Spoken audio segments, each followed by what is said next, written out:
Assalamualaikum warahmatullahi wabarakatuh. Perkenalkan, nama saya Lutfi Ahmad Fauzi. Di sini saya akan menjelaskan materi tentang algoritma dan pemrograman. Apa sih algoritma itu? Algoritma adalah langkah-langkah yang logis dan sistematis untuk menyelesaikan studi kasus atau masalah. Mahasiswa elektronika belajar algoritma karena alat elektronik bekerja dengan logika dan langkah-langkah. Seperti halnya menghidupkan lampu itu membutuhkan langkah-langkah dan memasak mie. Lanjut, kenapa sih elektronika belajar ngoding? Karena banyak perangkat elektronik yang dikendalikan oleh sebuah program, seperti contoh SP32 dan Arduino Uno.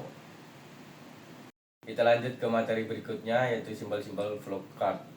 Simbol flowchart ada 12, yaitu yang pertama flow, yang kedua on page reference, yang ketiga off page reference, terminator, proses, decision, input atau output, manual operation, dokumen, predefined process, display, preparation.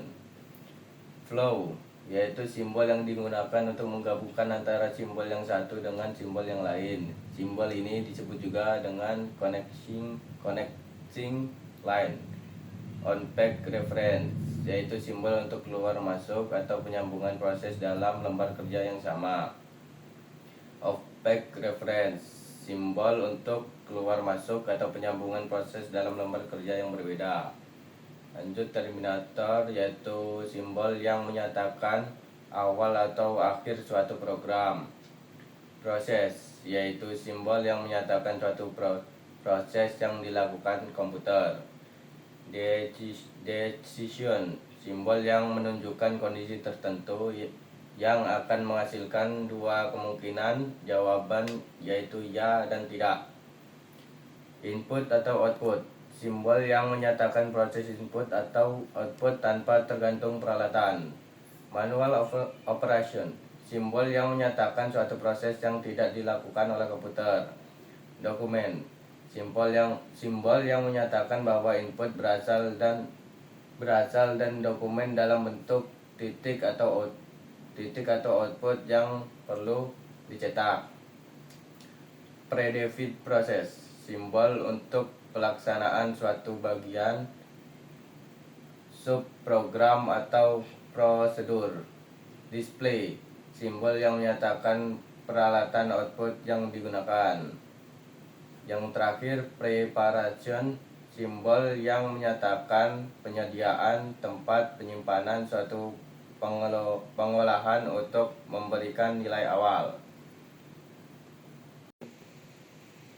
Studi kasus yaitu yang pertama, sebelum sistem keamanan aktif, microcontroller harus melakukan pengecekan mandiri, yaitu self test. Yang kedua, sebuah lengan robot di pabrik memilah barang. Jika berat barang lebih dari 500 gram, barang masuk ke keranjang A.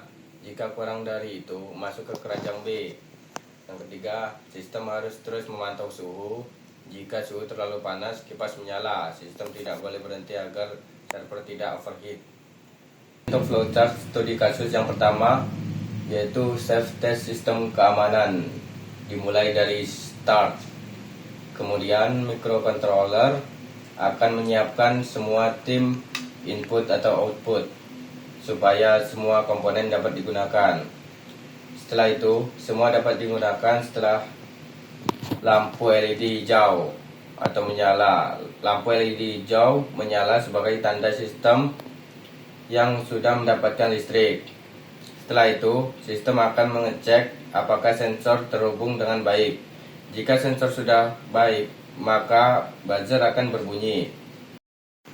Setelah itu, layar LCD akan menampilkan tampilan sistem aktif. Yang kedua, yaitu robot pemilah barang, diawali dengan start atau mulai. Kemudian, robot akan membaca berat barang menggunakan sensor load cell. Setelah berat diketahui, beratnya 500 gram, maka sistem akan menggantikan berat tersebut.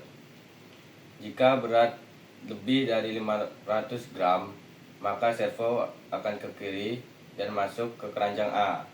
Jika berat kurang dari 500 gram, maka servo ke kanan dan masuk ke keranjang B. Setelah itu, barang akan ditampilkan di layar monitor. Yang terakhir yaitu monitoring suhu layar, diawali dengan start atau mulai. Kemudian sistem akan membaca suhu menggunakan sensor suhu yaitu LM35 atau DHT11. Setelah itu, sensor mengecek apakah suhu lebih dari 35 Celcius atau tidak. Jika suhu lebih dari 35 derajat Celcius, maka kipas pendingin akan aktif.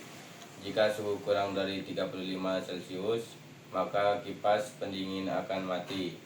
Setelah itu, sistem menunggu sekitar 5 detik, lalu mengecek suhu lagi. Selesai. Itu saja penyampaian dari saya. Jika ada salah kata dan penyampaian yang kurang tepat, saya mohon maaf. Saya akhiri. Wassalamualaikum warahmatullahi wabarakatuh.